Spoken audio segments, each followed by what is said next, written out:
지금까지 주님의 교회 계획이라고 하는 그런 제목으로 여러분에게 6번 이제 말씀을 드렸습니다. 그래서 오늘은 교회 계획 시리즈의 이제 7째 시간인데, 지난주에는 교회의 장기에 대해서 이제 설명을 했습니다.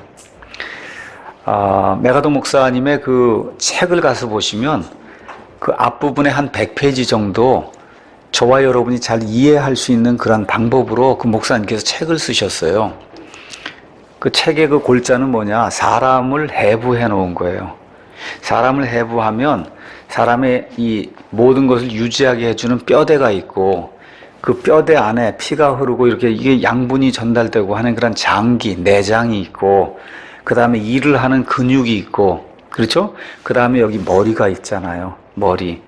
그래서 그걸 이렇게 분석을, 교회가 무엇인가, 이 지역교회가 무엇인가를 이런 사람의 그 해부학적인 그런 관점에서 뼈대, 그 다음에 내장, 장기, 그 다음에 근육, 그 다음에 머리, 이런 방식으로 이걸 이렇게 쭉 잘 이렇게 이해할 수 있도록 이렇게 만들어 놓으셨어요.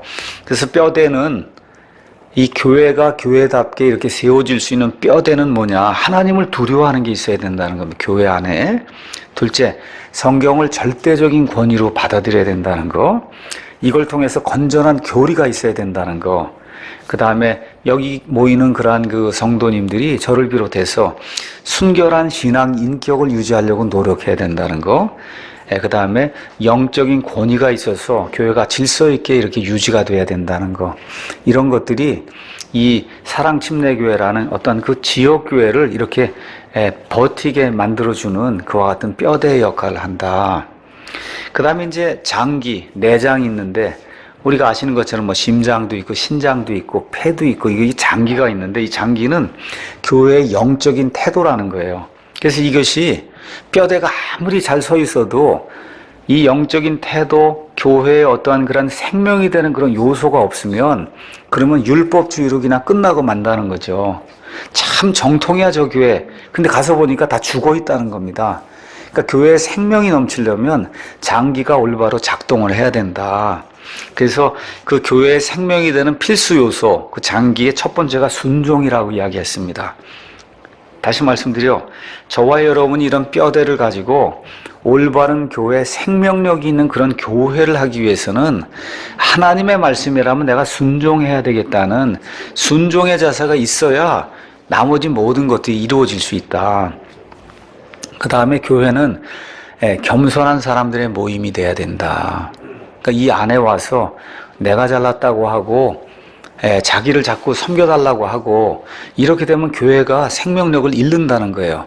그래서 예수님도 섬기러 왔지 섬김을 받으러 오지 않았다. 이 말씀을 기억하며 겸손하게 자기 자신을 낮춰야 된다. 이렇게 될 때 예수님처럼 본인을 희생하면서 교회를 세우려고 하는 그러한 사랑의 섬김이 나올 수 있다. 이야기하면서 사랑은 감정, 말이나 감정으로 내가 사랑한다는 게 아니라 희생이 따르는 그와 같은 섬김의 행위가 사랑인데, 교회에 이런 것이 넘쳐야 그래야 교회의 생명이 유지가 된다. 그 다음에 이제 지난주에 마지막으로 제가 4번째 말씀드린 것은 이미 성령님 안에서 저와 여러분이 형제자매로 하나가 됐다는 거예요. 이 하나됨은 우리가 만드는 게 아니라 이미 예수님 안에서 주어진 거예요. 이 하나됨이 유지가 안 되고 교회가 매일같이 분열을 일으키면 그러면 교회의 생명이 다할 수밖에 없다. 그래서 성령님이 우리를 하나가 되게 하신 거, 이거를 지키기 위해서 본인 자신의 어떤 그런 가치, 이런 것들이 자꾸 이렇게 교회의 가치와 충돌이 될 때 본인 것들을 내려놓고 교회의 하나됨을 위해서 온 성도가 노력을 해야 된다. 이렇게 이제 말씀을 드렸습니다. 자, 오늘은 그 5째, 그 교회의 장기 5째로 섬김에 대해서 말씀을 드리겠습니다. 섬긴다. 저와 여러분이 교회를 하러 나오시면 일단은 교회는 섬기는 장소라는 이런 생각이 좀 이렇게 각인이 돼야 된다는 거예요. 근데 교회가 작을 때는 10명, 20명 되면 다 섬긴다는 겁니다. 왜냐? 섬기지 않고 이게 교회가 안 되게 된 게 눈에 보인단 말이에요. 그렇죠? 화장실 청소부터 하여튼 뭐 점심 준비하든지 뭐든지 하면 요 좁은 공간에서 이렇게 이루어지니까 거기 온 사람이 다 섬길 수밖에 없는 그런 구조라는 거예요. 근데 문제가 어디서 생기냐? 교회가 이렇게 점점 성장하다 보면 많은 사람들이 아, 나는 이 교회에서 섬길 일이 별로 없구나 하고 손을 놓는 그런 일이 생긴다는 거예요. 그러면서 어떤 일이 생기냐? 편안히 믿음 생활을 해야 되겠다라고 하면서 믿음 생활과 편함이 같이 가는 이런 구조가 생긴다는 거예요. 이것 자체가 교회에는 모순이라는 겁니다. 모순. 그러니까 믿음 생활이 편하다고 생각이 되면 그게 모순이라는 거예요. 그게 뭐냐? 섬기지 않는다는 얘기죠.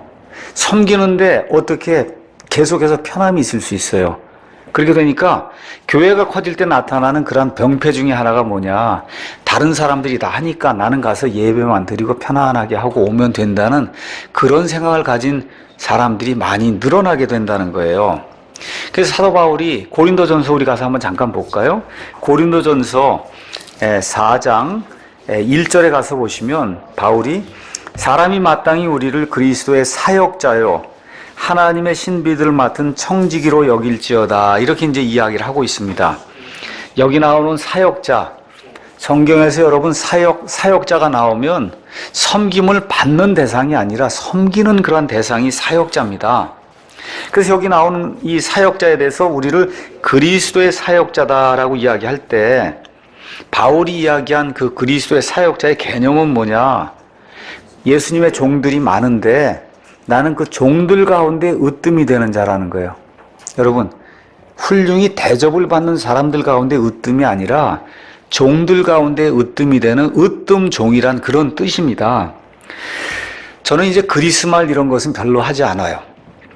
왜 그러냐면 많은 사람들이 그리스말을 이야기하고 그러면 목사가 영적으로 뭐가 충만한 사람인가 이렇게 착각을 할 그런 가능성이 있기 때문에 여러분 그런 원어 단어 이런 거 가서 원어 분해나 이런 거 소프트웨어 가면 다 나와 있습니다. 그저 가서 10초만 보면 이 단어가 무슨 뜻인가 거기만 다 나와 있어요. 그렇기 때문에 그런 걸로 자랑을 하거나 할 필요가 전혀 없기 때문에 그리스말을 하지 않습니다. 그럼에도 불구하고 이런데 이제 나와 있는 그 의미가 뭔가를 여러분이 설명하기 위해서 여기 메가더 목사님 같은 경우는 이제 그리스말을 이제 많이 사용하는데 여기 사역자라고 하는 그런 말이 나왔잖아요. 내가 그리스도의 사역자다. 이 사역자로 번역될 수 있는 그리스말이 굉장히 많습니다.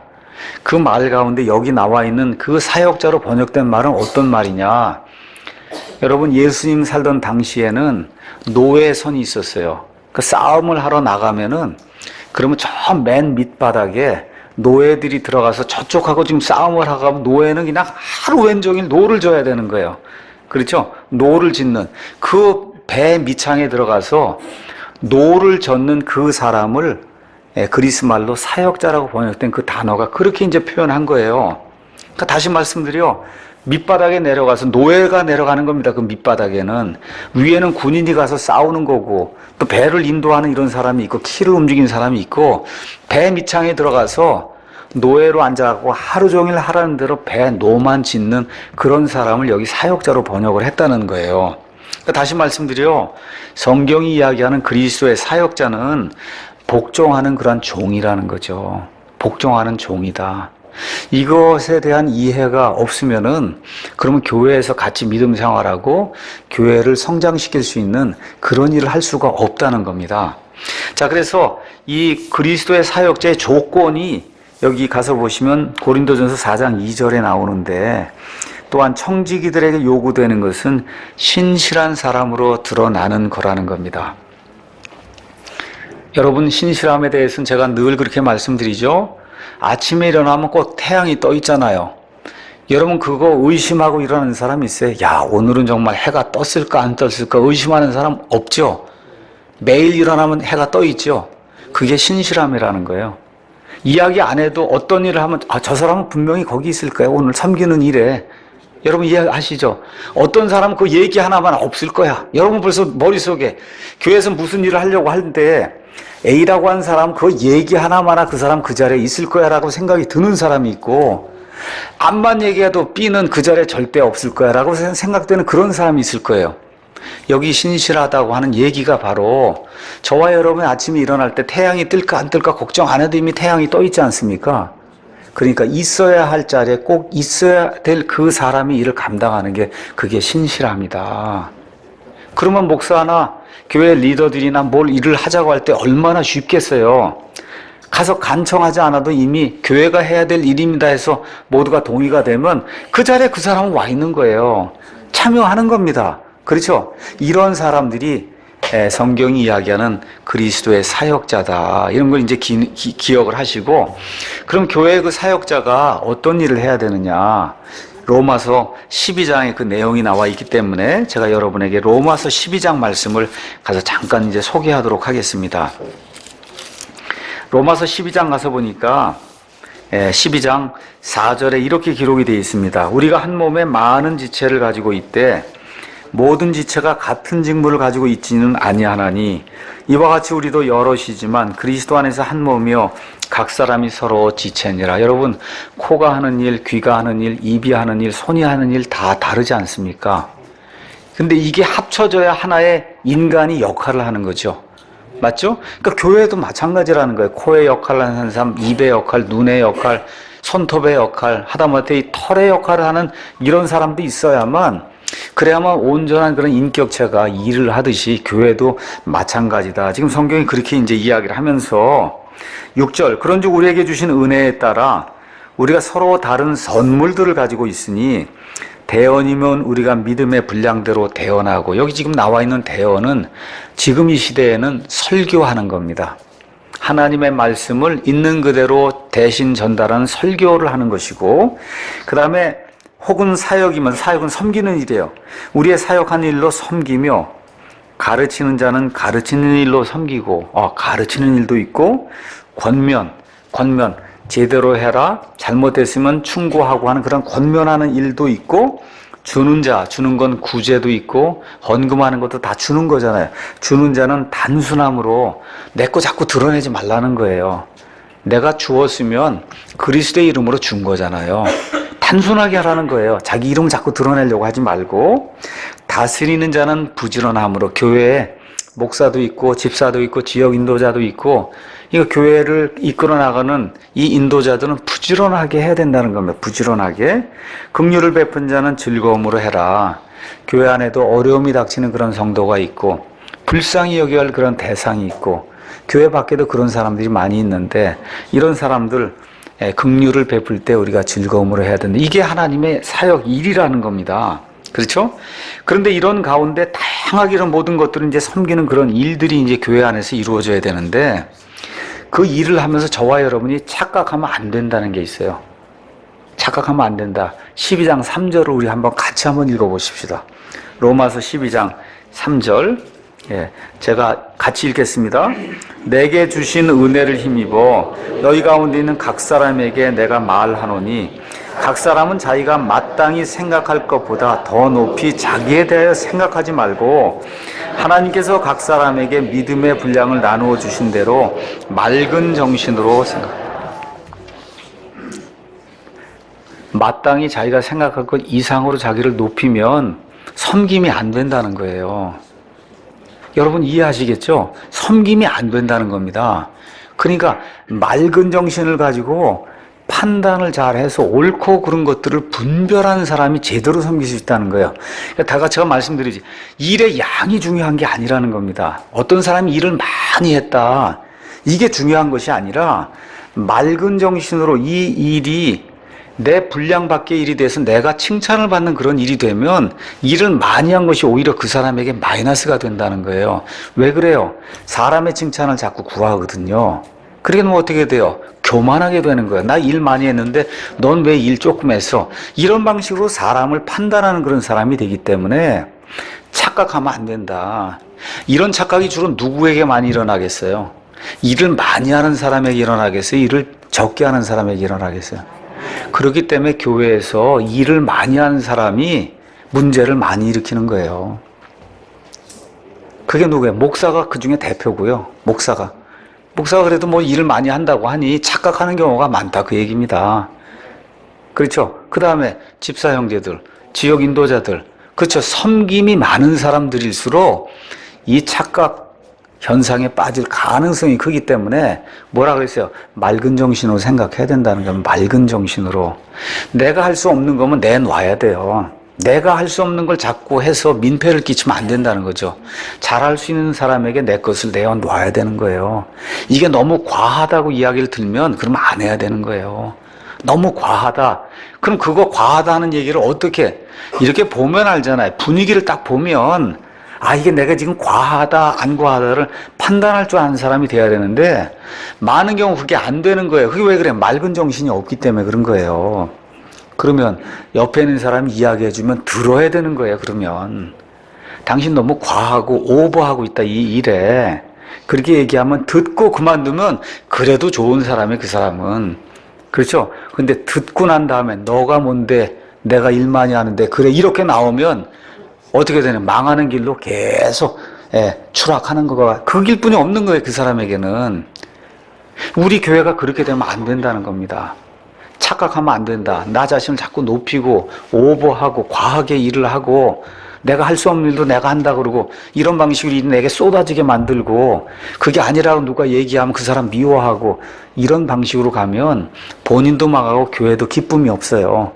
그래서 이런 것들을 잘 판단하고 누가 이렇게 권면의 말을 해주면 그 권면의 말을 잘 실천하고 그것대로 따르려고 노력하는 그런 일이 진행이 될 때 그 사람이 섬기는 그 일이 하나님을 기쁘게 하고 성도들 기쁘게 하고 본인에게도 진짜 기쁨이 되는 그런 일이라고 성경이 우리에게 이야기해주고 있는 겁니다. 자, 그래서 섬기지 않으면 신앙생활이 정체가 된다는 거 이것도 기억을 하시고 아 그럼 안 섬기면 되겠구나 하고 그리고 우리에게 온 다음에는 아무것도 안 하겠다. 이것도 또 하나의 극단적인 현상이잖아요. 그렇죠. 너무 하겠다는 것도 문제가 되는 거고 나는 그러니까 안 하겠다. 이렇게 나가면 이것도 극단이에요. 어떤 일이 생겨요? 발전이 전혀 없습니다. 왜 그러냐? 예수님 자신이 섬기러 오셨기 때문에 우리 자신이 섬기는 일은 나는 하나도 안 하겠다. 뭐가 빠진 거예요? 예수님의 기본 정신이 빠져 있는 거기 때문에 아무리 오래 교회 생활을 해도 믿음 생활에 발전이나 진보가 이루어질 수 없다는 거예요. 그러니까 이런 것들에 대한 균형을 잘 잡으라고 목사가 설교를 하고 목사가 권면을 하고 여러분을 그렇게 이제 이끄는 겁니다. 그래서 하나님이 이 교회에 필요한 사역으로 나를 이끌어 줄 줄로 믿고 믿음에서 끝나면 안 됩니다. 어떻게 해야 돼요? 교회 리더들과 상의를 해야 되는 거예요. 나는 어떤 일로 좀 섬기고 싶은데 아니면 내가 혹시 섬길 일이 뭐가 있습니까? 하고 교회 집사나 지역 인도자나 그렇죠? 찬양 인도하는 사람 누구에게 와서 이렇게 내가 섬길 수 있는 것을 이야기하셔야 돼요. 오늘 우리 한 형제님이 한 20분 동안 피아노로 이런 거에서 섬겨주신 거죠? 그렇죠? 그 형제님은 어떻게 하신 거예요? 교회 어떤 한 형제, 리더 형제에게 내가 오늘 이거 피아노로 조금 좀 이렇게 좀 하겠다고 의논을 하니까 그럼 그렇게 하시라고. 그렇죠? 이렇게 되면서 우리를 섬기는 그런 일이 생긴 거잖아요. 그것이 꼭 찬송이 아니라 괜찮습니다.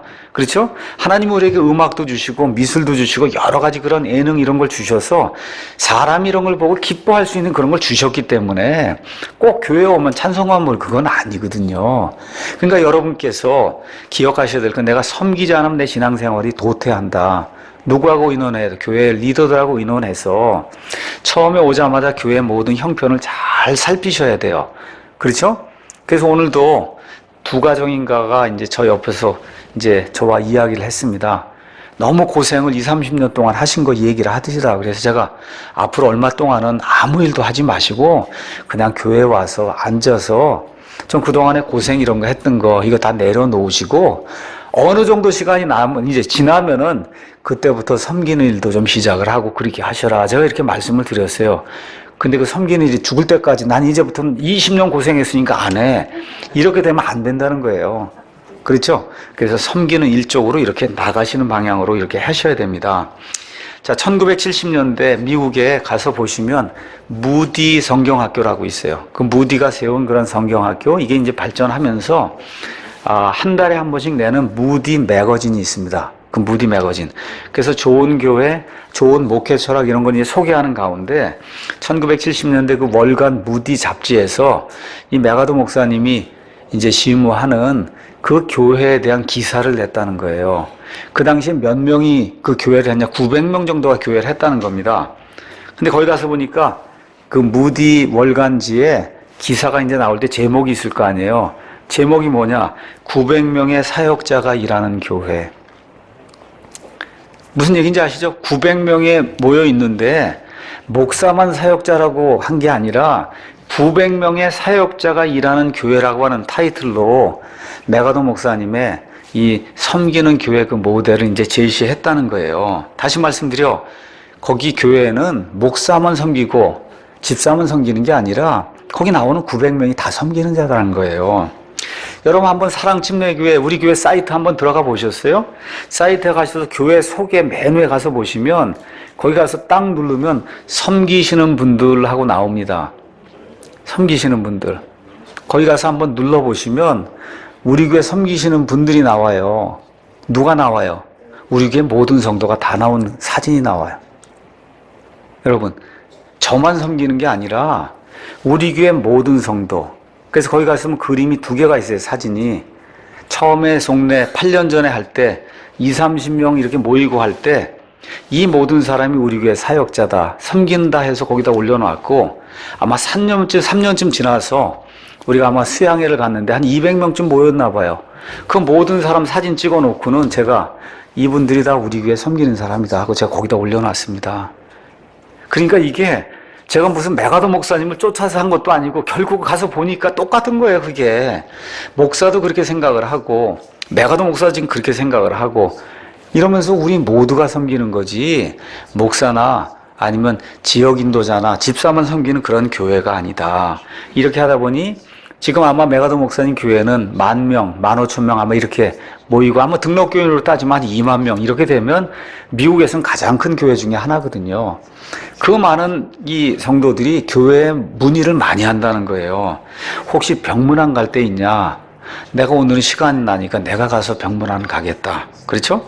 유아실 청소, 화장실 청소, 창문 청소, 전도봉사, 주일학교 교사 내가 좀 할 것이 있느냐 하고 문의하는 그런 성도들이 많다는 거예요. 그렇죠?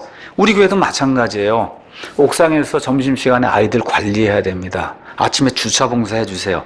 청소하고 식당 봉사하고 설거지도 있고 굳은 일이 굉장히 많거든요. 이런 모든 일들을 정말 제가 전혀 관여하지 않고 우리 성도님들이 신실하게 이렇게 같이 섬겨주니까 이 교회가 되는 거예요. 저와 여러분, 특히 제가 착각하면 안 되는 게 있어요. 내가 설교를 잘하니까 아니면 그래도 설교를 열심히 준비하니까 이 교회가 되겠구나. 이게 가면 착각이에요, 제가. 그게 아니라 뭐가 있어야 돼요? 같이 섬기는 일이 있으니까 이 교회가 되고 있는 거다. 여러분도 그렇게 생각하시고 거기에 참여해 주시고 목사도 마찬가지로 제가 그러잖아요. 목사 혼자 이거 뛰어갖고 되는 일이 아니고 이 일들을 같이 하게 될 때 이 교회가 같이 성장하는 거다. 그래서 우리 교회는 섬기는 그런 일들이 있어야 된다. 그래서 골로새서 4장 12절 가서 보시면 에바브라라고 하는 그런 사람이 나와요. 이 사람은 골로새 교회의 아마 창립자로 알려져 있는데 이 사람에 대해서 사도 바울이 뭐라고 얘기하냐? 너희에게 속한 사람이다 라고 얘기하면서 그리스도의 종이다. 그러니까 그리스도의 리더가 아니고 그리스도의 종. 이것이 저와 여러분을 표현하는 가장 좋은 표현이라고 사도 바울이 우리에게 일러주고 있어요.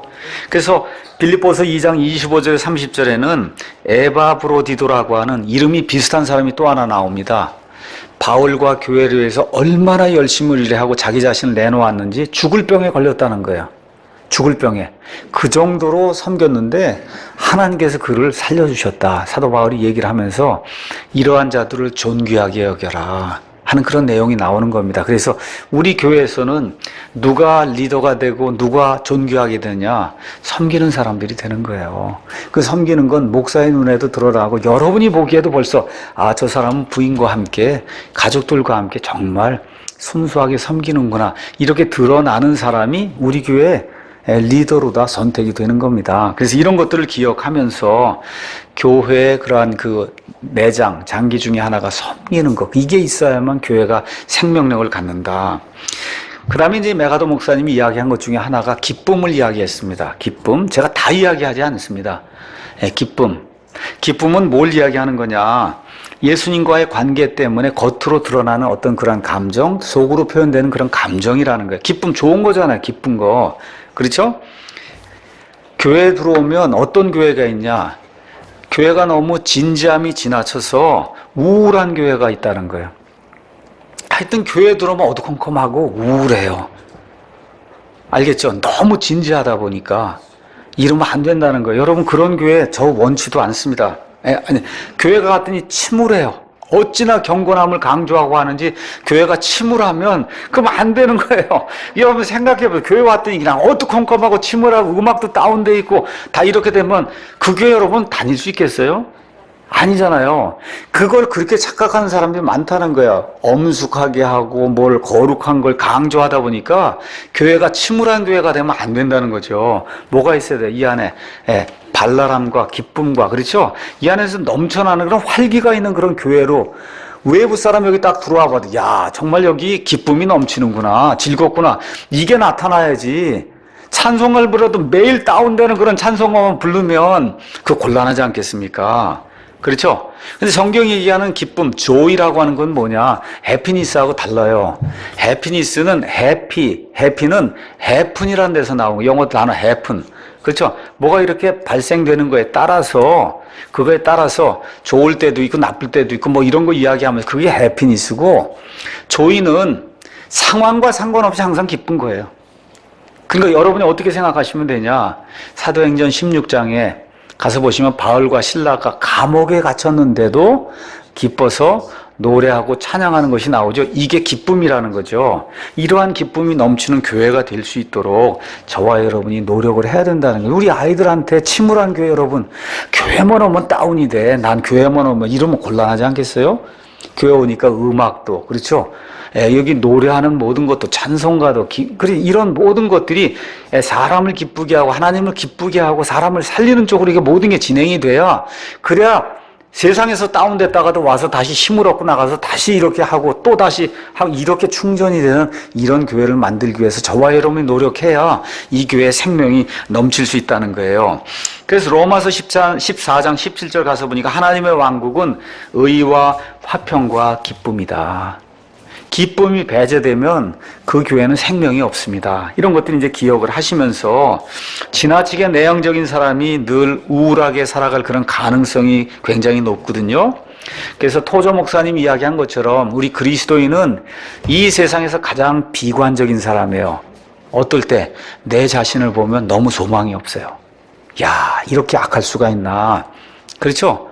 그러다가도 예수님의 은혜를 생각하면 이런 사람을 데려다가 하나님의 본성에 참여하게 해주는 그 은혜를 생각하면 이 세상에서 가장 행복한 사람이라는 거예요. 긍정주의자가 된다는 겁니다. 이 긍정주의자와 이것이 왔다 갔다 하면서 교회 안에서 하는 모든 일들이 기쁨으로 이루어져야 그래야 그 교회에 생명력이 넘친다고 하는 거, 이거를 이제 기억하면 좋겠습니다. 그러니까 교회가 과도하게 헌금 내라 그러고 일주일에 7번, 그렇죠? 6번 교회 오라. 그럼 여러분 기쁨이 넘치겠어요? 한번 생각해 보세요, 여러분. 기쁨 안 넘쳐요. 새벽 4시 반부터 오라 그러고 해서 일주일 내내 다 그치면 기쁨 넘치기 좀 어려운 그런 구조가 되거든요. 그것은 하나님이 원하시는 것이 아니다. 자, 그 다음에 이제 6번째는 화평과 평안이 있어야 교회의 생명이 유지가 된다는 겁니다.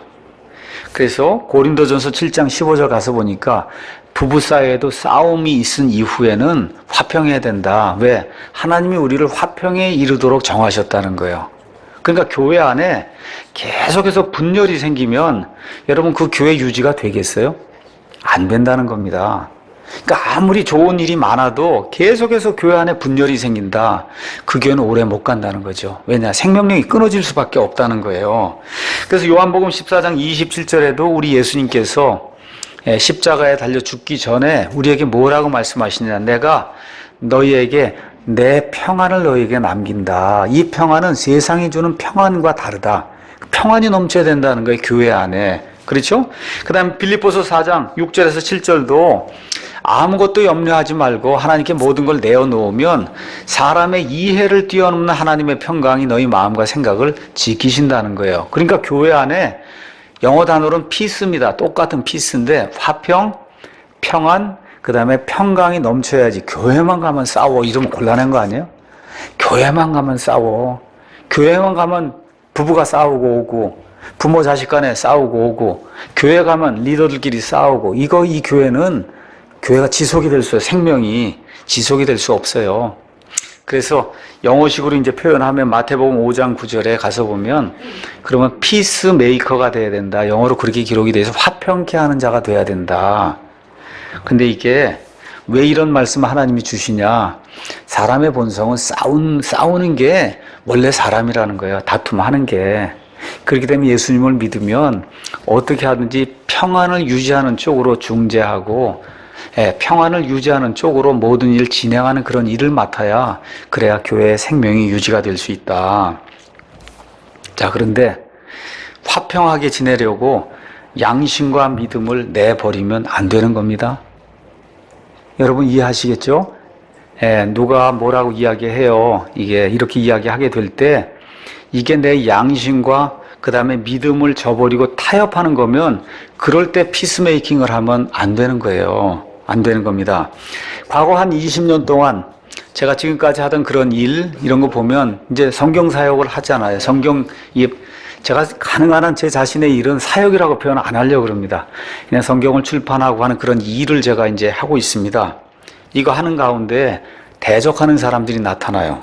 그 대적하는 사람들이 나타나면 늘 주장하는 말이 뭐예요? 이단이라는 거예요. 그러니까 지난 한 20년 동안 오늘도 어떤 분이 그러더라고요.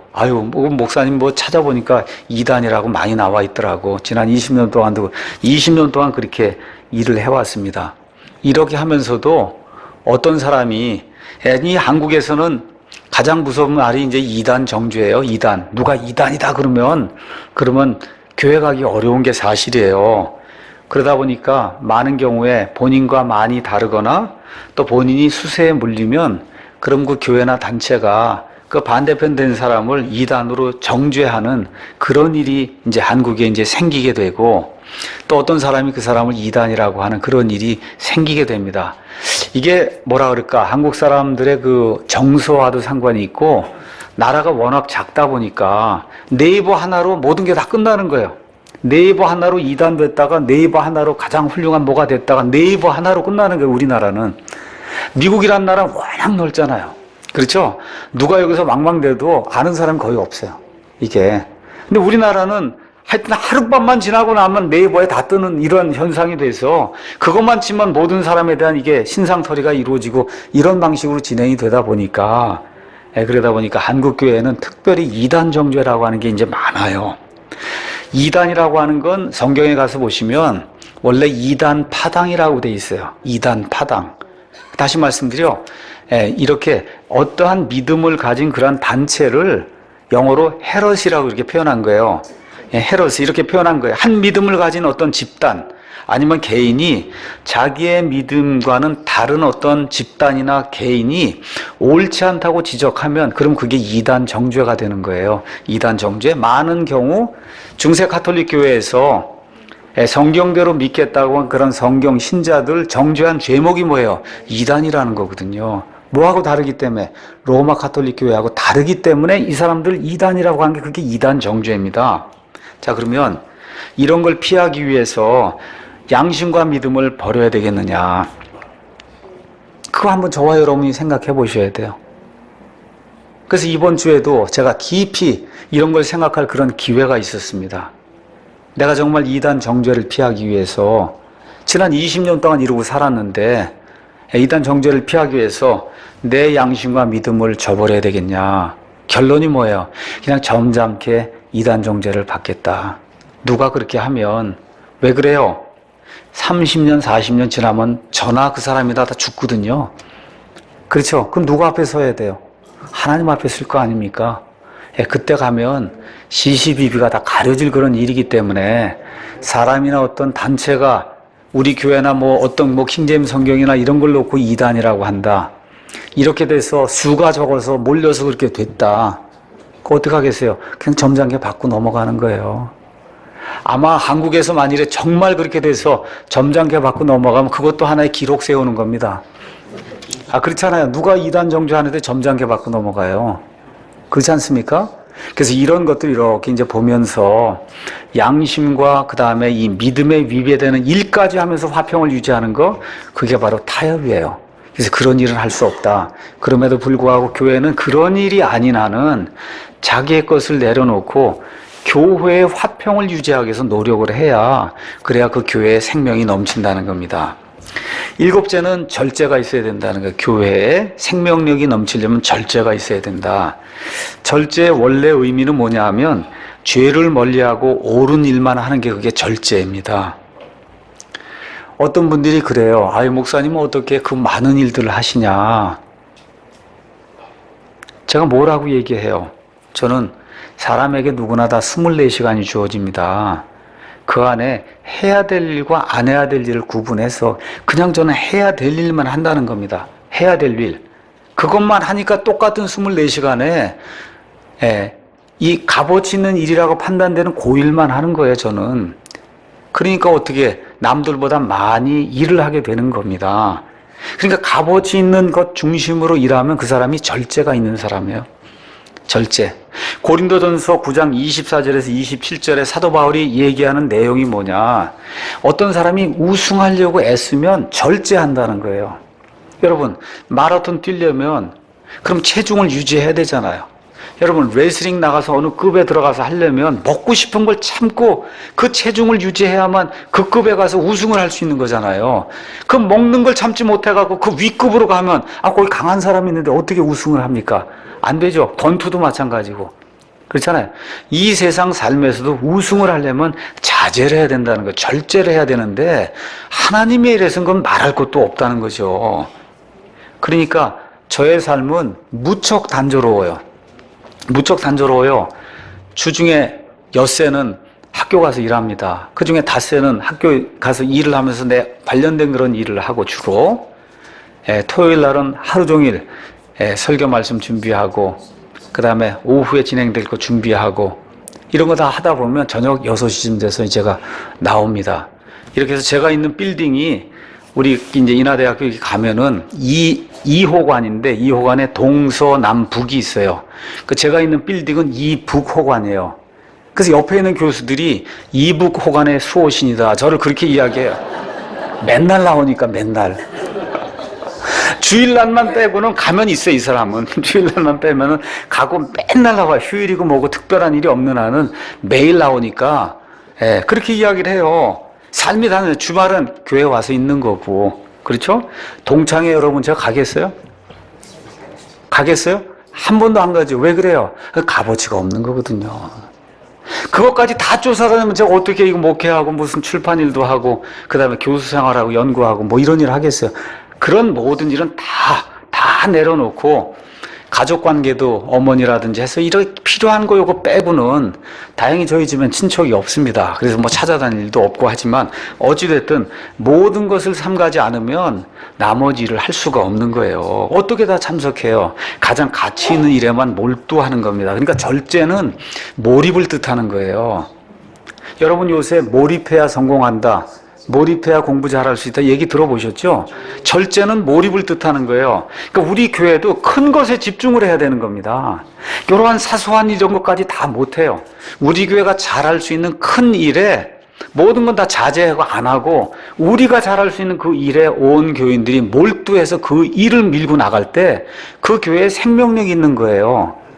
그런 일 중에 하나가 뭐냐? 우리 교회는 미디어 선교를 하는 거예요. 책자 잘 만들 수 있습니다. CD 잘 만들 수 있어요. 그렇죠? 유튜브 선교하는 거 잘 할 수 있습니다. 이런 모든 거 우리가 잘 할 수 있는 거에 말 그대로 몰입을 해서 그렇게 해서 절제, 시간의 모든 것들을 효율적으로 쓰게 될 때 그 교회에 이제 생명이 넘치는 거거든요. 이런 것들을 기억하면서 우리 교회 리더는 누가 될 수 있느냐? 절제하는 사람만 될 수 있어요. 절제. 회사 일에도 몰입을 하고 그렇죠? 쓸데없는 일에 시간 안 쓰면서 자기가 다니는 그런 그 직장에 여기서 몰입을 하고 교회에서 몰입을 하는 그런 사람이 교회의 리더가 될 수 있는 거예요. 자, 8째는 성경에 나와 있지 않은 건데 메가더 목사님이 지적한 생명력 있는 교회의 특징이에요. 그건 뭐냐 하면 유연성입니다. 유연성. 영어로 플렉시블 해야 된다는 거예요. 사람이 교회가 플렉시블하다. 그럼 무슨 얘기냐? 교회나 목사가 뭘 정하잖아요. 그럼 이렇게 이야기하는 사람이 많다는 거예요. 우리는 과거에 그런 식으로 해본 적이 없습니다. 그럼 뭐예요? 죽어있는 고목이라는 거예요. 여러분 이해하시겠죠? 죽어있는 고목이니까 움직일 생각을 안 하는 거예요. 그냥 틀대로, 배운 대로, 그대로만 하면 그 교회는 실패한다는 겁니다. 실패. 저도 지금까지 여러 교회를 많이 거쳐서 제 얘기하는 겁니다. 교회 가면 너무 구조가 딱딱해요. 20년, 30년 내려온 거 외에는 다른 건 생각을 안 하는 구조로 돼 있으면 그 교회는 절대 성공하지 못한다는 거예요. 이 성공이 또 교회 크기로 생각하시면 안 됩니다. 생명력으로 생각하셔야 돼요. 이 생명력이 어떤 목사가 처음 시작했다 이거예요. 그 목사가 한 것 대로만 해야 된다 하고 나가면 그건 완전히 굳어버린 고목이라는 거죠. 고목. 특히 어떤 특정한 전통 이런 걸 주장을 하면 안 된다는 거죠. 예수님께서 너희가 장로들의 전통을 중히 여기기 위해서 하나님의 말씀을 버리는도다. 이렇게 되면 안 된다는 거예요. 그래서 메가더 목사님이 한 예를 들었습니다. 자기 친척이 방문했다는 겁니다. 이게 미국 사람들은 뭐라 그럴까 이름을 부르거든요. 그러니까 존 메가더니까 서로 얘기하다 보면 존 그렇게 부르면서 얘기하는 거 존. 니네 교회는 크리스마스 이브에 예배를 드리냐 안 드리냐 저녁 예배가 있냐 없냐 그렇게 얘기했다는 거예요. 그래서 메가더 목사님이 우리 교회는 크리스마스 이브에 저녁 예배를 안 드립니다. 우리는 가족 중심으로 크리스마스 때 그래도 멀리서 온 가족들이 다 몰려오고 하니 가능한 한 집에서 그 가족들과 함께 미국 사람 뭐 터키도 먹고 뭐도 하면서 가족 중심으로 이렇게 모이는 것을 권장하기 때문에 우리 교회는 크리스마스 이브에 저녁 예배를 갖지 않습니다. 그렇게 얘기했다는 거예요. 그러니까 그 물어봤던 그 친척이 우리 교회는 크리스마스 이브 때 저녁 예배를 드리는데 그래서 이제 메가더 목사님 그러면 거기 가서 예배를 드립니까? 그랬더니 나는 안 가. 그랬다는 거예요. 나는 안 가. 그래도 우리 교회는 있어. 이게 유연성이 없다는 거죠. 이게 이렇게 되면 안 된다는 거예요. 크리스마스 이브 때 예배를 드려도 되고 안 드려도 되고 하는데 지난 몇백 년간 드렸으니까 그게 없으면 교회가 아니라고 생각하거나 이런 착각을 하면 안 된다는 거죠. 우리 교회 가끔 방문하는 분들이 있어요. 아니면 전화하는 분들이 있습니다. 그 교회는 왜 수요일 날 예배가 없냐? 그래서 우리는 금요일 날 합니다. 그랬더니 수요일 날 안 하면은 그 이상한 교회 아닙니까? 여러분 수요일 날 하나, 목요일 날 하나, 화요일 날 하나, 금요일 날 하나 주중 모임 그거 주중 모임 맞습니까? 예, 그거 여러분 그냥 더 극단적으로 얘기해서 아예 금요일도 안 보이고 주일 날만 모이면 그거 무슨 문제 있는 거예요? 아니에요 그게. 그렇죠? 근데 머릿속에 이미 주중 모임은 딱 수요일 날 그것도 저녁 7시부터 8시 반으로 굳어져서 그거 외에는 안 된다고 생각하는 이게 안 된다는 거예요. 그런 것들이 안 된다. 또 왜 새벽 기도를 안 하느냐? 금요 철야 모임은 없느냐? 그럼 우리가 알아서 하는 거지. 그렇죠? 우리가 알아서 하는 거지. 그게 있고 없고에 의해서 교회가 유지되는 거 아니거든요.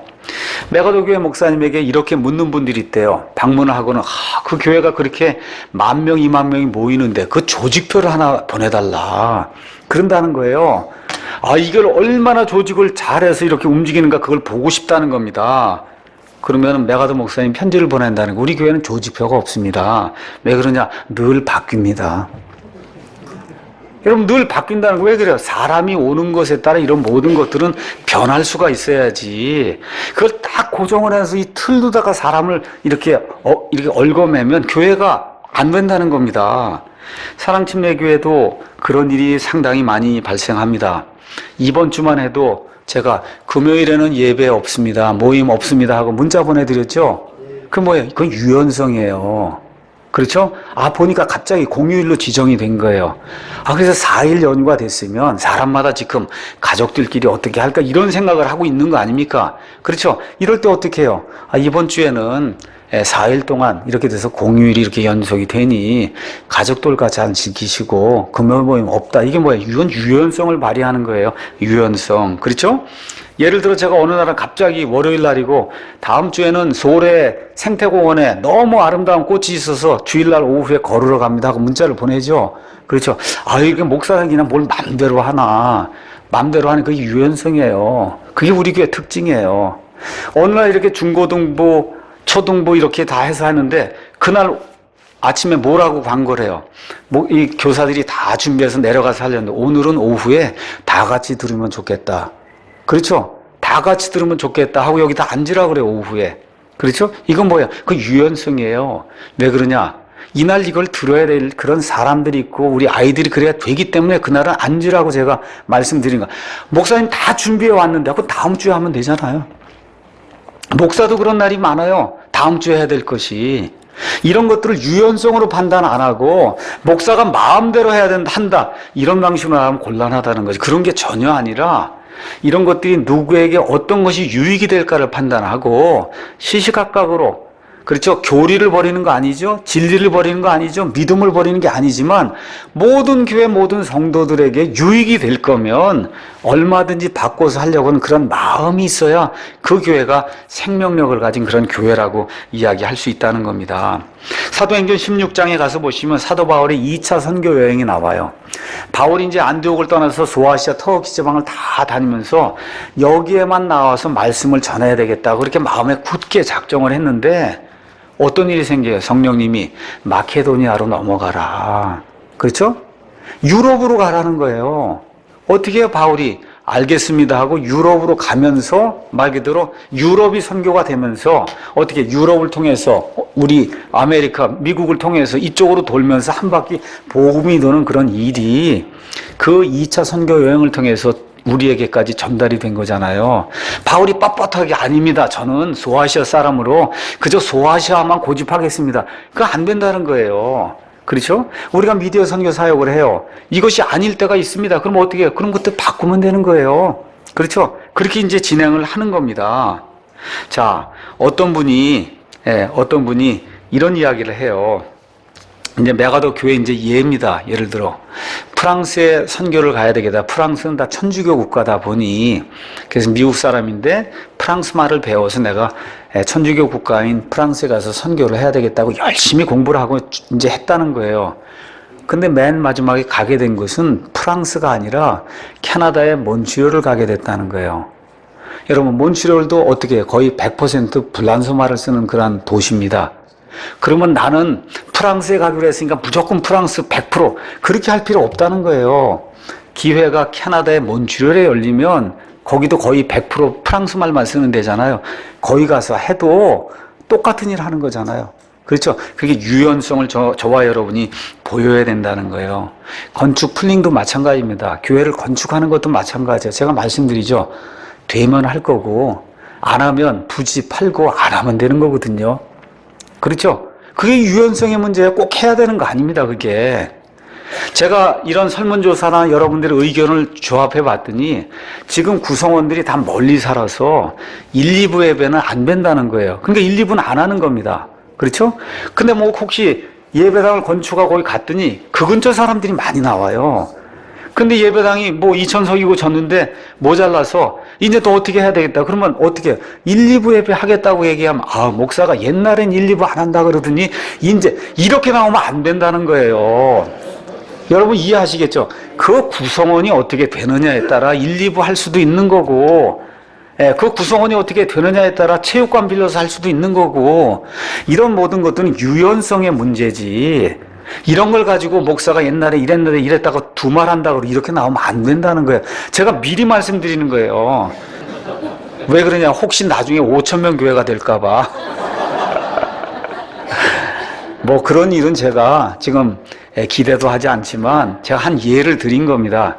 이런 것들을 잘 판단하셔야지 이 유연성의 문제하고 그걸 타협이라고 생각하거나 말을 바꾼다는 거 이거는 아니다. 이게 제대로 될 때 교회가 생명력이 넘친다는 거예요. 9째, 성장 욕구가 있어야 된다는 겁니다. 구원받은 이후에는 말씀의 젖을 섭취해서 내가 자라야 되겠다는 욕구가 있어야 거기에 생명력이 있는 그런 교회라는 겁니다. 사람이 여러분 태어나서 1년 된 이후로 성장을 멈추면 그 부모가 얼마나 걱정하겠어요. 성장이 멈췄다. 저와 여러분 키 크는 건 성장이 멈췄지만 그렇죠. 사람이 생각하는 거, 사고하는 거, 행동하는 것은 죽을 때까지 이게 성장해야 되는 거예요. 그렇지 않습니까? 예, 마찬가지예요. 교회도 마찬가지라는 겁니다. 그러니까 지금까지 우리가 교회를 하는 가운데 가장 크게 어려움을 겪은 그러게 하나가 있어요. 그건 뭐냐? 본인이 교회 사이즈를 정하는 거예요. 교회는 50명 넘으면 안 돼. 교회는 100명 넘으면 안 돼. 교회는 200명 넘으면 안 돼 하고 본인이 숫자를 정하는 겁니다. 그렇게 정해놓고는 그걸 넘어가면 그때부터 불평불만을 쏟아놓는 거예요. 그렇죠? 교회는 200명 넘으면 타락한다. 여러분 여기 성경책에 그런 거 기록된 거 있습니까? 교회는 대형화되면 타락한다. 있어요? 없어요? 없어요. 예루살렘 교회는 적어도 2만 명, 3만 명 되는 그런 교회였어요. 그렇지 않습니까? 그러니까 그런 거를 자꾸 무언가를 정해놓고 이걸 넘어가면 타락이다. 이런 식으로 생각하면 안 된다는 겁니다. 크게 될 수도 있고 적게 남을 수도 있다. 이렇게 유연하게 그것도 생각을 해야 되는 거죠. 그럼에도 불구하고 적게 똑같은 수가 유지가 돼도 뭐는 있어야 되나? 질적인 성장은 있어요. 양적인 성장은 멈춰도 질적인 성장은 그 교회 안에 있어야 되는 거예요. 성도들의 성경을 대하는 태도, 경건함, 거룩함, 그렇죠? 이런 모든 것들에 대한 태도는 사람 숫자는 변하지 않는다 해도 질적인 그런 차원에서는 계속해서 성장이 있어야 그 교회가 죽은 교회가 아닌 거예요. 여러분 이해하시겠죠? 그러니까 꼭 양적으로 성장하라는 것이 아니고 질적으로라도 성장하는 것이 반드시 있어야 그것이 생명체다. 그러니까 이 지역교회가 생명체가 되기 위해서는 질적이든 양적이든 변화하는 게 있으면서 좋은 방향으로 긍정적으로 자라는 것이 있어야 된다. 그래서 말씀 사모하는 거, 말씀 묵상하는 거, 경건서적 사모하는 거, 하나님의 말씀 듣고 읽고 적용하는 이런 거, 또 하나님에 대해 아는 그런 지식이 날이 갈수록 성장을 해야 되고, 우리의 예배 드리는 거, 찬송 드리는 거, 섬기는 거, 헌신, 이런 모든 게 날이 갈수록 성장을 해야지 퇴보라면 그 교회는 망하는 교회예요. 생명이 다한 교회입니다. 마지막으로 10번째, 교회가 생명력을 가지려면 소망이 있어야 된다. 제가 참 메가도 목사님이 이거 외에 10개 외에도 한 15개를 나열했어요. 15개 나열하면서 맨 마지막에 소망을 뒀습니다. 참 의미심장하더라고요. 왜 그러냐? 아무리 최선을 다해도 우리가 인간이라는 겁니다. 인간이에요. 인간이기 때문에 오해가 있고 갈등이 있고 다툼이 있고 암만 얘기해도 내 문제가 안 풀려요. 너무너무 답답한 거예요. 그러면 어떻게 생각해야 되냐?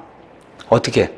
이 모든 내 마음의 동기를 하나님이 알아주시고 나를 판단할 그런 날이 있다는 소망을 가지고, 소망 아시겠죠? 그걸 가지고 교회 전체가 이렇다고 얘기하고 하면은 내 걸 내려놓고 내가 아무리 답답해도 이거를 지켜야 되겠다는 그런 생각을 가지고 교회를 해야 된다는 거예요.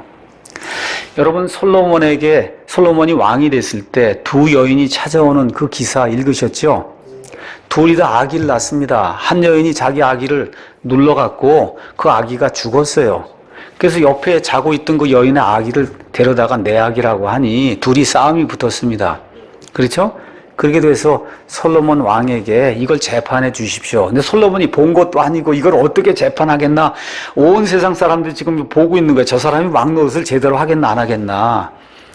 솔로몬이 어떻게 해요? 그 살아있는 아이를 반으로 나눠서 반반 줘라. 그렇게 했더니 진짜 엄마는 어떻게 해요? 반반 나누는 건 안 됩니다. 내가 못 가져가도 좋으니 어떻게 해요? 이 아이를 살려서 저 여인에게 주십시오. 이렇게 나가고 가짜 엄마는 잘 됐네요. 반으로 쭉 나눠서 반반 가져가겠습니다. 이런다는 거예요. 저와 여러분이 믿음 생활을 하는 가운데 어떤 것이 우리가 지켜야 될 가치인가?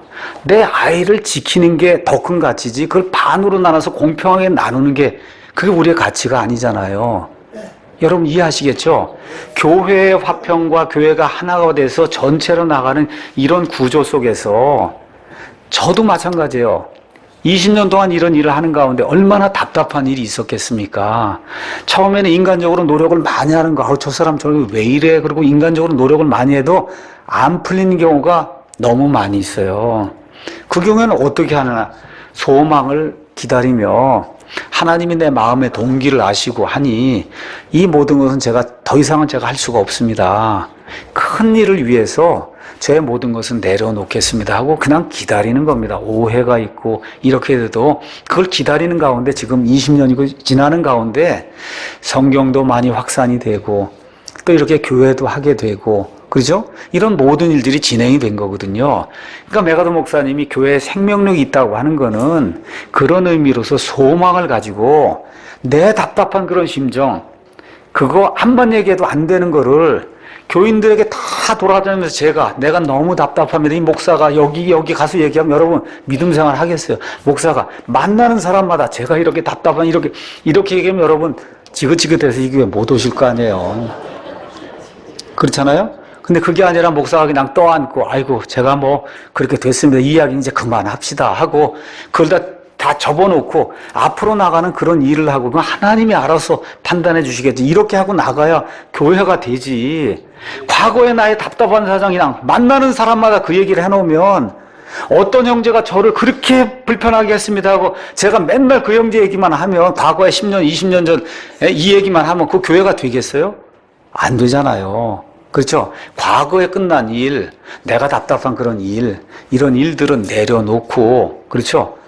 교회의 화평을 위해서 나의 답답한 사정은 하나님이 알아주실 그날이 있지 않겠냐. 이렇게 생각하고 교회의 화평을 이렇게 바라보며 소망 중에 내 것을 내려놓고 교회 전체의 그 가치, 살아있는 생명체, 그 아기를 지키기 위해서 노력하는 사람이 진짜 엄마라는 거죠. 그런 사람이 진짜 교회를 사랑하는 사람이라는 겁니다. 그런 사람이 진짜 킹제임스 성경을 사랑하는 그런 사람이라는 거죠. 이런 것들을 좀 기억을 하면서 아무리 내게 심적 고통이 와도 양심과 믿음에서 벗어난 일은 내가 하지 않겠다. 소망 중에 때가 되면 하나님이 바르게 판단해 주시리라 믿고 그러면서 영원한 것에 소망을 두는 저와 여러분이 되기를 간절히 원합니다. 마치겠습니다.